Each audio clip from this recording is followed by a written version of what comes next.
მათ შეუძლიათ კერძო სტრუქტურებში გადაინაცვლოთ, რამდენადაც მე ვიცი, ის ადამიანები, რომლებიც დღეს აი ამ პრეტენზიებს აცხადებენ, ვაი თურმე ძალიან ისეთი დაუღალავი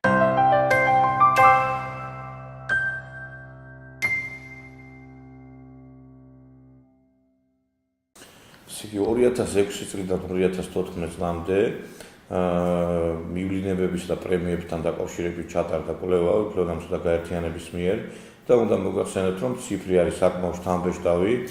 ნაციონალური მოძრაობის თბილისის მერიაში ყოფნის პერიოდში გაცემულია 80.890.400 ლარი, ხოლო მივლინებებზე კი 4.799.700 ლარი.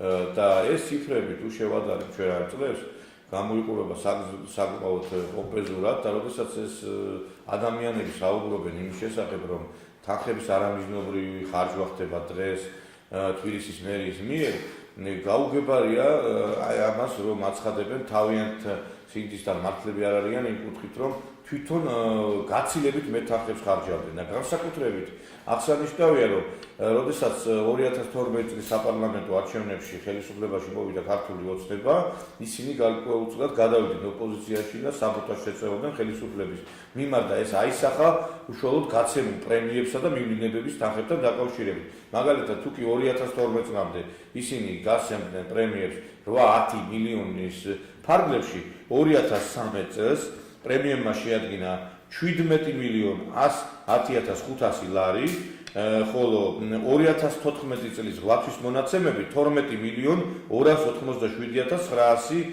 ლარი. ანუ ესე იგი საგრძნობლად გაორმაგდა ფაქტურად თანხები, მივლინებების და პრემიების და ეს მიანიშნებს იმას, რომ ეს ადამიანები აღნიშნულ ბიუჯეტს იყენებდნენ უკვე იმისთვის, რომ რეალურად რაც შეიძლება მეტი თანხები გადაეწყილებინათ მათი აქტივისათვის, იმიტომ რომ რეალურად ნაციონალური მოძრაობის მხარდამჭერებმა გადაინაცვლეს თბილისის მერიაში, კარგად მოგეხსენებათ, როდესაც მათ დაკარგეს ადგილები ცენტრალურ ხელისუფლების გოლებში და ისინი გადანაწილდნენ სხვადასხვა სიპებში თბილისის მერიისა და მე ვფიქრობ, რომ აი ამ ფაქტებით უნდა დაინტერესდეს შესაბამისი უწყებები და გამოიკვლიო რატო ხდებოდა ეს ყველაფერი და ამ ხალხმა, რომლებიც თვითონ უამრავ თანხებს ხარჯავდნენ აი ამ პრემიებზე და მივლინებებზე, მორალური უფლება არ აქვს.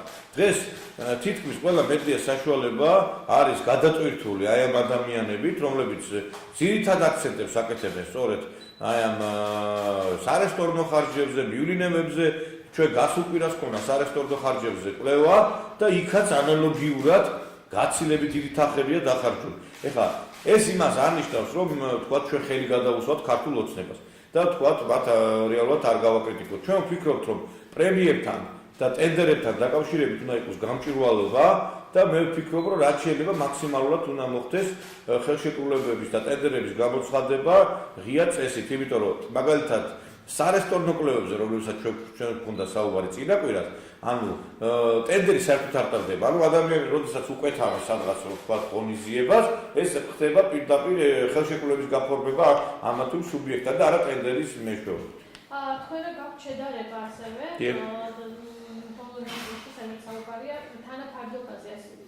ქართულ ოცნებაზე დღეს როგორ არის? დღეს არის მაგალითად 2014 წლის აგვისტოდან 2015 წლის 3 თვის მონაცემებით პრემიების ოდენობა შეადგინა 4.221.200 ლარი, ხოლო მივლინებების თანხმა 211.100 ლარი. ეს არის 2015 წლის 3 იანვარი-თებერვალი მარტის მონაცემები.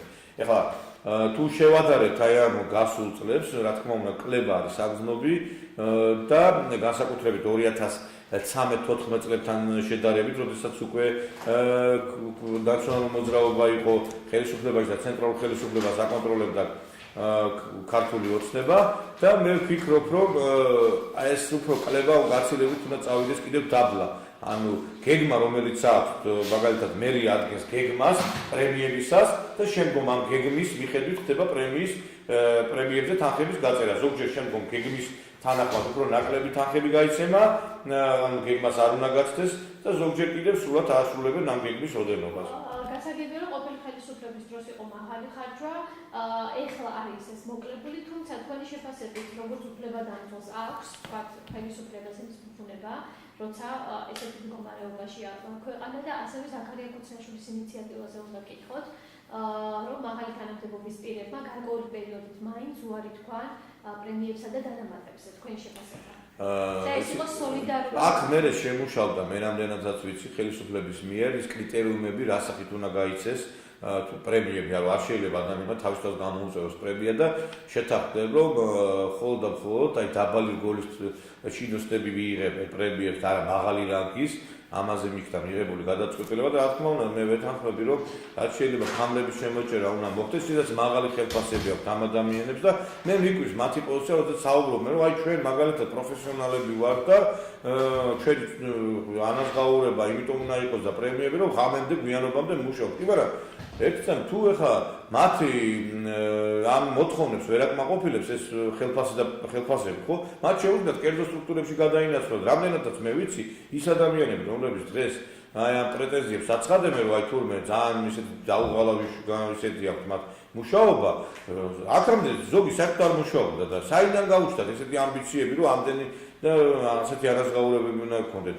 მაგრამ მე ვფიქრობ, რომ თავარი არის, რომ რა თქმა უნდა ეს კორუფცია არ იყოს, ადრე საერთოდ არ იყო ხელფასები თქვენ კარგად მოგეცელებათ, შევარდნაძის დროს 50 100 არ იყო ადამიანები და არავინ არ ცხოვრობდა ამ ხელფასზე. მაგრამ ეს უფრო ცუდი და უარესი არის. რა თქმა უნდა, ხელფასი უნდა იყოს დიდი, რომ არ წაუწდეს ადამიანს ხელი რაღაცა კორუფციისკენ, მაგრამ საკმაოდ გაბერვაც არ შეიძლება. ყველა თვე პრემია არავის არ გაუგია.